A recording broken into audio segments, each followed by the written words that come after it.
আসসালামু আলাইকুম রহমতুল্লাহি ওয়া বারাকাতুহু। আমরা এখন আছি এই বদর প্রান্তরে, ঐতিহাসিক বদর প্রান্তরে মসজিদে আরিশের সামনে। মসজিদে আরিশ হলো সেই মসজিদ যেখানে আল্লাহ রাসূল সাল্লাল্লাহু আলাইহি ওয়াসাল্লাম বদরের যুদ্ধে অংশগ্রহণের করার আগের রাত্রিতে সারা রাত আল্লাহর কুদরতি পায়ে পড়ে কান্না করেছিলেন,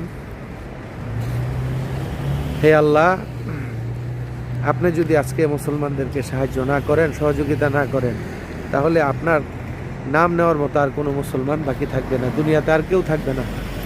আল্লাহ রাব্বুল আলামিন সেই কথা পবিত্র কোরআনে সূরা আল ইমরানের মধ্যে বলেছেন, ওয়ালাকাদ নাসারাকুমুল্লাহু বিবদরিন ওয়া আনতুম আযিল্লাহ। আল্লাহ রাব্বুল আলামিন সেদিন তার কথা রেখেছেন এবং মুসলমানদেরকে সহযোগিতা করেছেন। এই সেই জায়গা যেখানে মুসলমানরা তাদের তাঁবু গেড়েছিল এবং আল্লাহ রাসূল সাল্লাল্লাহু আলাইহি ওয়াসাল্লাম এই জায়গার মধ্যে দাঁড়িয়ে সারা রাত আল্লাহর ইবাদতে মগ্ন ছিলেন এবং মুসলমানদেরকে বিজয় দানের জন্য দোয়া করেছেন। আল্লাহ রাসূল সাল্লাল্লাহু আলাইহি ওয়াসাল্লাম তার সারাটা জিন্দেগি শুধুমাত্র মুসলমানদের কল্যাণে, তার উম্মতের কল্যাণে তিনি অতিবাহিত করেছেন এবং দোয়া করেছেন।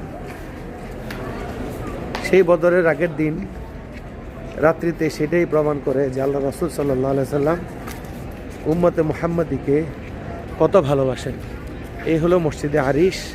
আমরা মসজিদে আরিশের একেবারে শেষ প্রান্তে চলে এসেছি। আমরা এখন বদরের ময়দান দেখব।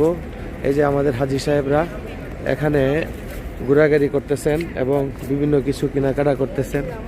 আমরা এখন এই মসজিদে আরিশের পাশে, অর্থাৎ এই যে মসজিদে আরিশ যেখানে আল্লাহ রাসূল সাল্লাল্লাহু আলাইহি ওয়াসাল্লাম এবং বদরি সাহাবী যারা আছে, সৌভাগ্যবান সাহাবী যারা আছে, তারা এখানে তাদের তাঁবু গেড়েছিলেন।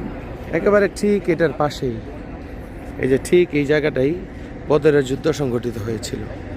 আমরা এই ময়দানটা দেখেছি যেখানে আল্লাহ সুবহানাহু ওয়া তাআলা নিরঙ্কুশ মুসলমানদের বিজয় দিয়েছেন। 70 জন কাফের এখানে জাহান্নামে গিয়েছেন এবং 14 জন আল্লাহ রাব্বুল আলামিনের প্রিয় বান্দা আল্লাহর সান্নিধ্য লাভ করেছিলেন সেই বদরের প্রান্তর।